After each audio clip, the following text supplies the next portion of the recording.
Hello everyone, Manithral here, and welcome to the weekly update video for RS3. Now this week is a patch week, Ninja Strike week if you will.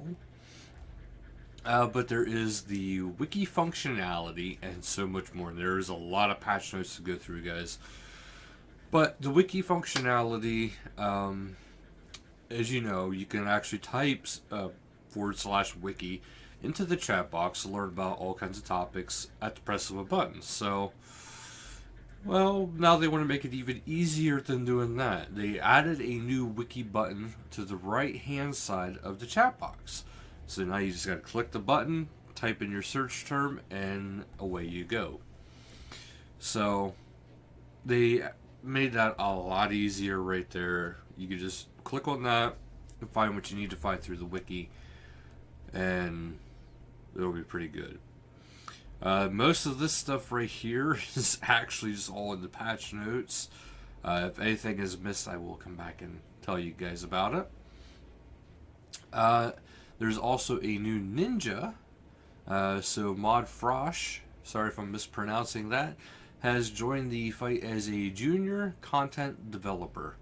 So let's cheer him on, because we all want him to do great. Prime Gaming, don't forget about that. This month you'll get 7 days of membership just for having Prime. So link it up, get your free 7 days, and enjoy. The Ultimate Store item limits have changed. Well, for some of them. The medium prismatic lamps is 30 per day. Medium prismatic stars is 50 per day. Pulse cores are 40 per day. Cinder cores 40 per day. Small protein packs 30 per day. And keys 30 per day. Now the best thing about that is there is people who have enough oddments that this has to be an issue. So they did delay the Golden Gnome Awards, so that is actually something to keep in mind. The new date for the festivity will be November 20th at 1900 game time, so do try to check that out if you're able to. Don't forget about checking out the merch store. There's actually a PK Skull varsity jacket, which honestly is actually kind of cool. They have a bunch of mouse mats, all sorts of things. But do check out the merch store before the holidays, because you never know, you might find something you want to get somebody. Now, as far as community goes, we have the JMod live streams, which is Tuesday, November 10th at 1700 game time. Construction contracts in depth, which I'll actually talk about that right now. So, for those who are familiar with OSRS, recently they had Mahogany Homes. Well, RS3 is now getting construction contracts, which is supposed to be coming out on November 16th, which this is supposed to be a low-cost way to train construction. So, it's kind of something to keep in mind. It's going to be kind of interesting. I kind of can't wait to see it actually hit game once I have time to actually play the regular game. Featured streamer this week is Wootie, or Wootie. It's WOUTIIEE. And it is going to be on Wednesday, November 11th at 1200 game time, and they want to polish off the last couple of gear upgrades for his Iron Man, expect Elite Dungeons, Nex, AOD, Solak, and maybe some clue scrolls. So do check that out. Check out Wootie's Twitch channel. So there is a RuneScape wiki tip. If you press the little microphone icon on the main page of the wiki, you'll be taken to a feed of all kinds of curated RuneScape news, including developer tweets, news post updates, and more. So it's a good way to get yourself updated with everything going on that is RSE. Steam screenshots actually coming in now. We have one from Mr. Ziggy with Ozan. We have Zur Storer with a nice little screenshot of Ariane. And we have Renzu showing off the Waco Island. I believe it's Waco. If I'm wrong, somebody will correct me. Also, some birthday art for Presleek. So, they may not be celebrating with a golden gnome this year, but at least the Maverick 882 has drawn a very nice picture for Presley. Now, who knows? Presley might get a golden gnome. I wouldn't be surprised. And then there is also another art here from Switchblade, a mixture of letters and numbers. It kind of reminds me of I kind of want to say Smash Brothers and JoJo kind of mix, if you ask me. That's kind of what that reminds me of. And do check out Rune Tunes. There is a RS3 named Gawky who fittingly titled a Rest of Profundus. So they made a music track. So do check that out. Now we'll head into the patch notes. And as I said, guys, there's a lot to go through this week. Alright, so up first, wiki integration. So the wiki button has been added to the right side of chat. Now you can click the button to activate and search your terms, which is to replace, well, it mimics the the /wiki function feature, but more visible. It doesn't say you can't do the old method, but this way it is a little bit easier. On desktop, the button can be toggled on and off in the messages and social menu. Desktop users can also keybind the button to controls interface. On mobile, the button is located on the left menu when in full screen chat mode. The size of the chat input box has been slightly increased on desktop to make room for the new wiki button.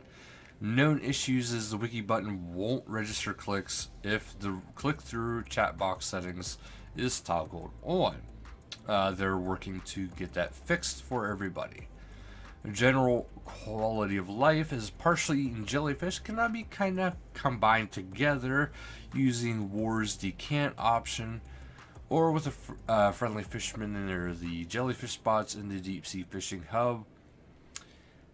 Don't think about it is what they say. Just don't think too hard about that one. The deposit and bank boxes in the Manithral VIP import area now allow you to deposit all fish just as you would in the deep sea fishing hub. You can now right click or long press in Herbie Werby shop to purchase multiple lamps or ancient seeds. Mechanized chinchompas will no longer be lost on death and can be reclaimed from death or from gravestones. Robin and Port Phasmatis now has the... I really wish I knew how to say that. Now has the option to convert all bones to bone meal and slime. That is pretty freaking sweet. Robin is now able to convert noted bones into noted bone meal and slime. Now that's pretty freaking sweet. Vire Lords and Ladies no longer appear erroneously as a separate entry in the Slayer Codex. The Personal Slayer Dungeon Ouija board can now be only used while in build mode. Tutorial Island improvements. That's not something we were probably expecting. But the chat window is now cleared of the primary login messages when arriving in the main game from Tutorial Island. The mobile top level UI is now gradually revealed as the player makes progress on tutorial. The text in the minimap tutorial is now less ambiguous. A pair of obstructive chairs has been removed from the starting area on tutorial. An overlay which cycles between the core camera and interaction controls has been added to tutorial, replacing the preliminary camera pop-up which could be dismissed permanently. As they were too frequent before achievement complete pop-ups no longer occur for path achievements. Completing an entire path, with the exception of Tutorial Island path, will still trigger the completion pop-up. The RuneScape guide has been renamed Reginald to make it clear who you're supposed to be speaking to, or supposed to speak to. Likewise, the survival expert is now named Brenna? I'm going to say Brenna. Both of above will now wave to attract your attention. Interacting with the door, the RuneScape guide no longer force walks you into conversation, but will still remind you of your objective. Interacting with the tree near survival expert will do the same. The initial camera zoom when starting Tutorial Island is now zoomed out further.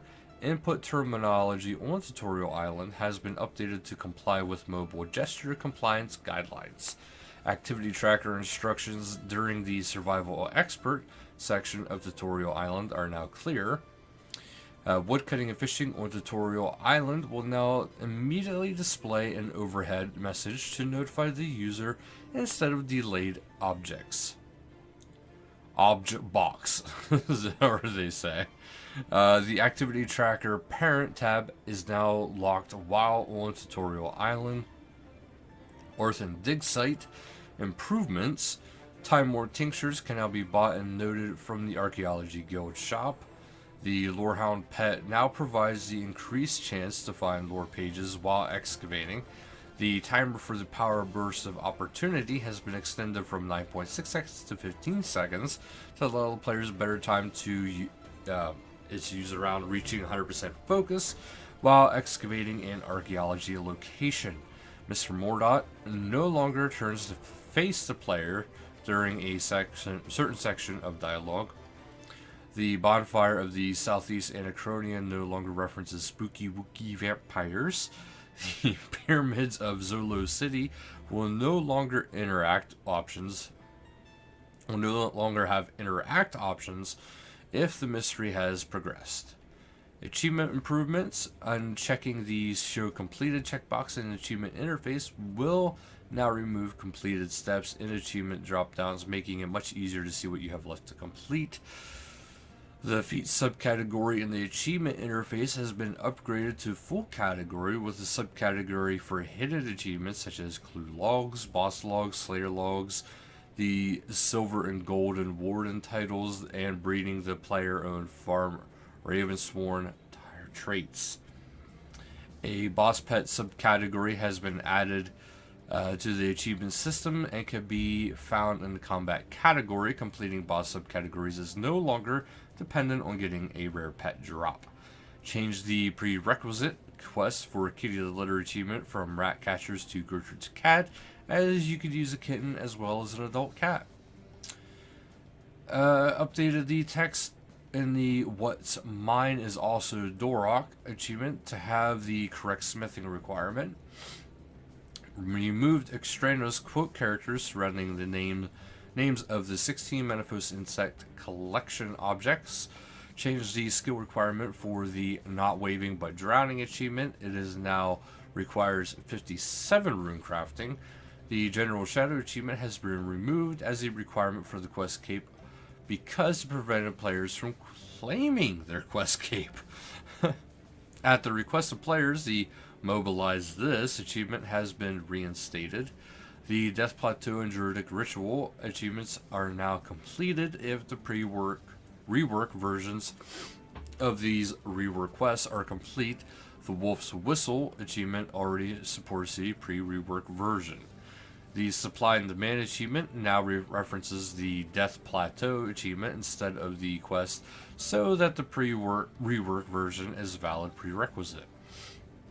The Tizahar boss collection log has sorry, there's something boggling my nose, has been renamed the Tiztok Jad and Har Aken to avoid confusion with the Tizahar Slayer collection log, which was added afterwards. The Who Wants to Watch the Watchtower achievement now requires the completion of the Watchtower quest. The Properly Metal achievement now includes the World Wakes as a prerequisite quest. Titles earned from the player reports will no longer remove themselves upon login. Fixes. Fix an issue where not completing the Following in the Footsteps achievement during the grace period would cause the Master Quest Cape progression bar to be empty. Fix an issue which caused the incorrect achievement to be displayed under the Tracking tab when it was favorited.